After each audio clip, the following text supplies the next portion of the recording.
Thank you, Mr. President. I'd like to ask the Minister for Environment, Food and Agriculture how many ash trees there are on the island and how many are affected by ash dieback disease. The Minister to reply, Mr. Birch. Thank you, Mr. President. I thank the Honourable Member for the question. My department estimates that common or European ash makes up approximately 25% of the native broadleaf population on the island. However, we currently do not have any data regarding the exact number of ash trees that might be on the island. Current research suggests 90% of the ash population will be affected over the next 10 years. Putting this in context, we estimate that Dutch elm disease will affect less than 1% of the current elm population over the same period. As the Honourable Member can see, ash dieback has the potential to change our island's landscape radically, and I thank him again for raising this important issue. Supplementary, Mr. Shimmins. Thank you, Mr. President. And I'm grateful for the Minister's response, and clearly he understands the significant impact that this could have. It's economically, ecologically and environmentally could be very, very large on our island. The Manx Wildlife Trust estimates there are around 300,000 ash trees on the island. Does he think that's realistic? And if so, does that mean that actually the current plan to plant 85,000 needs to be stepped up a bit if we're going to see an increase in number of trees on the island? Thank you. Minister to reply. Thank you, Mr. President. I can't comment really on their estimate of 300,000. It's fairly obvious to anyone who drives around that a lot of hedgerows are populated by ash trees, and that this year a number of them are showing signs of dieback. This will undoubtedly impact on the number of trees on the island, but we should be aware that a lot of these trees are what I call volunteer type trees, and they will be replaced quite naturally by trees that grow back, such as silver birch, sycamore, and in some cases further ash trees. They won't all die. Just to put that in context in terms of tree planting, 85,000 with the new forest we're talking about, and on an annual basis we replace around 30,000 extra trees within the DEFRA estate. Supplementary, Mr. Shimmins. Thank you, Mr. President. I'm again grateful for the Minister's response. Can he advise, does the Eleman have an ash dieback action plan as recommended by many organisations? And if so, please can he circulate this to all members? Minister to reply.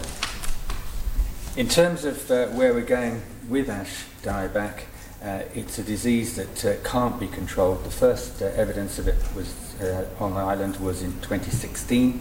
In 2012, I believe, importation of ash trees was banned. It's a fungal disease which tends to drift on the air. In terms of looking at what we're doing, unlike elm trees where you can cut them down and control the spread, with ash you can't do that, and once trees are infected they tend to spread it, and it's fairly obvious from other areas, jurisdictions, that it's almost, well, it is impossible to stop. The good news, I suppose, is that around 5 to 10% of trees are expected to survive, and those that do survive will provide a stock for the future of more resistant trees. In terms of planning to clear them from the DEFRA estate point of view, we will remove trees that are dangerous, as we always do, and I have already had conversations with the DOI in terms of the action that they will be required to take in terms of the hedgerows and roadways around the island. But for private individuals, we will advise on tree removal, but unfortunately it is down to them to remove the trees if and when they provide or prove to be dangerous. My list of supplementary questions is growing on this question. Keep things brief. Mr. Henderson. Am I right, Chair? Turn over when you leave. Would the Shafei agree that in examining this particular situation that his department liaised with the Woodland Trust UK, who are examining just the issue he's described in resistant trees and a way forward there, and would he also agree that in any replanting we look as far as practicable for local species replanting? Minister. Thank you, Mr. President. Yes, we have sorted advice from across and from all areas of expertise.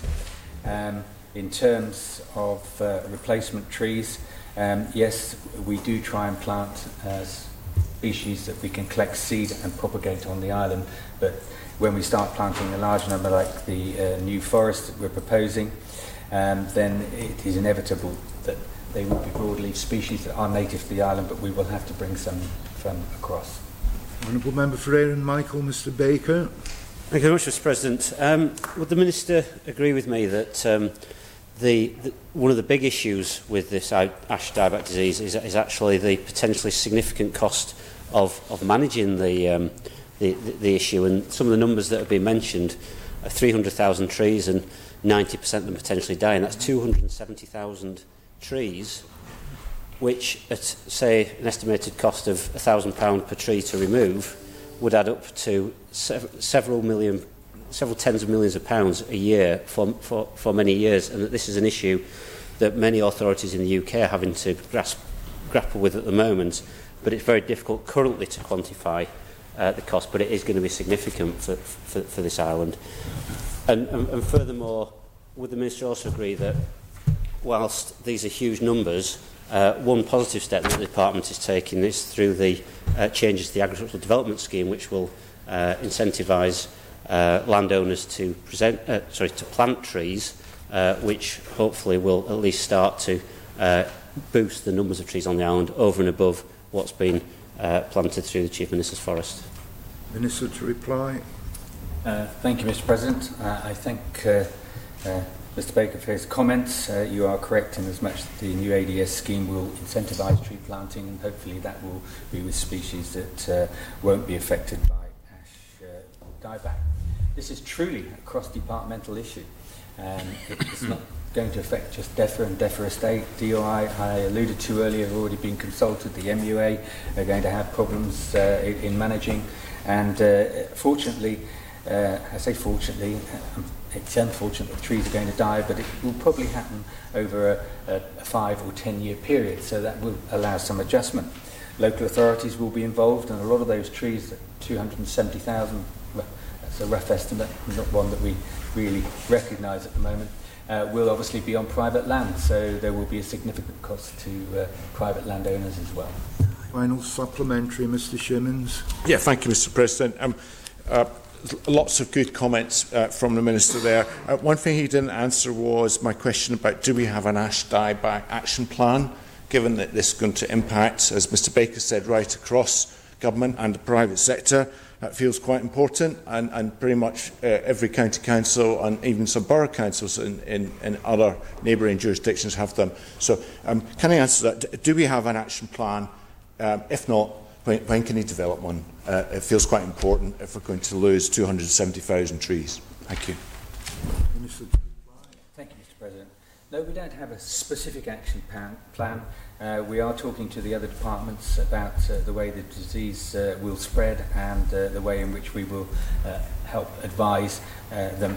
In terms of an action plan for replacement trees, yes, we've already talked about that, but in dealing with the trees, it is basically down to local authorities, private individuals, DEFRA, cross-department, to look at the trees, examine them, and if they need taking down because they are dangerous to the public or highways, then they need removing.